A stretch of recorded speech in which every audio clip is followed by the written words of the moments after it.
আমাদের এত বড় একটা তরুণ জনগোষ্ঠী আছে যেটা বিশ্বের বহু দেশের নাই।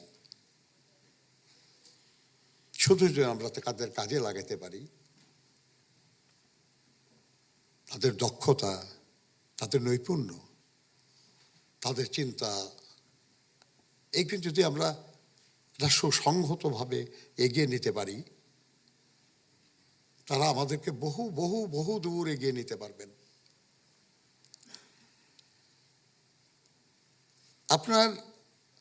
আমাদের দেশে আমরা জনসংখ্যা এটাই সমস্যা বলি। রাস্তা হাঁটা যায় না, গাড়ি চলবে না, জাম হয়ে আছে, জ্যাম হয়ে আছে। এত মানুষ, কে করবে এই সমস্যার সমাধান?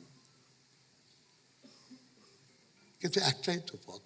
শহীদ জিয়া বলতেন যে মানুষ তো শুধু মুখ নিয়ে জন্মায় না যে খাবে, সে তো দুটো হাত নিয়েও জন্মায়, সে খাদ্য উৎপাদন করতে পারে।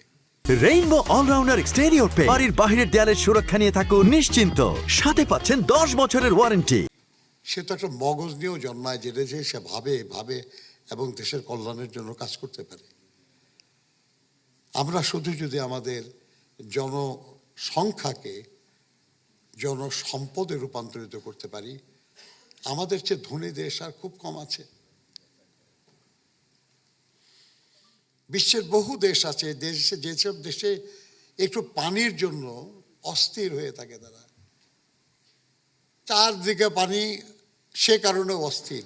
খাবার পানি নাই, বৃষ্টির পানি ছাদের উপর থেকে পাইপে করে আপনার মানে স্টোর করে সেটা দিয়ে তারা প্রয়োজন মেটায়।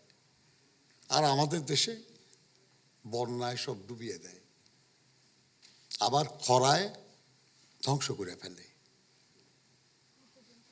এই যে সুযোগ, যখন পানি বেশি হবে তখন যদি সেটা আমরা সংরক্ষণ করতে পারি, এবং যখন কম হবে তখন যদি সেটা কাজে লাগাতে পারি, তাহলে তো পানির সমস্যা আমাদের থাকার কথা না। সেটা করতে হবে। কিন্তু আমি বিশ্বাস করি আর কি, যে আমরা যারা বয়স্ক মানুষ আছি, আমাদের দিয়ে হবে না এটা ততক্ষণ পর্যন্ত যতক্ষণ না আমাদের চেয়ে যারা ছোট আছে, যারা তরুণ আছে, যুবক আছে, তারা আমাদেরকে সামনে জোর করে ঠেলে না দেয়। অভিজ্ঞতা প্রয়োজন, কিন্তু কাজটা করার জন্য যুবক তরুণদের প্রয়োজন। আমরা সমালোচনা করি, পছন্দ করি খুব, কিন্তু তা দিয়ে হবে কি?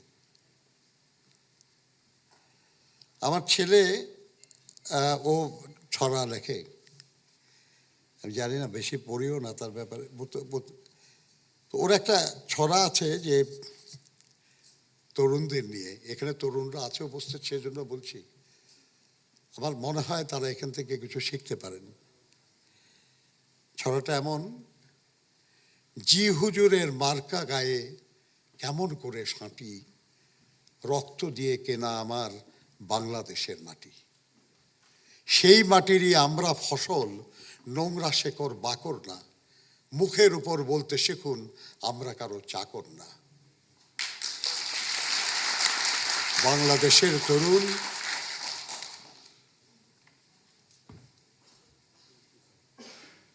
দুঃসাহসের বারুদ দিয়ে মস্তিষ্ক ভরুন। আর কতকাল, আর কতদিন থাকবে মাথা নিচু, আর কতদিন চলতে হবে আপোষগুলোর পিছু। নতুন মগজ, নতুন পেশি, নতুন দিনের ঢেউ তুলতে পারে এমন তুফান নেই কি কোথাও কেউ। বাংলাদেশের তরুণ লাল সবুজের পতাকাটা শক্ত হাতে ধরুন।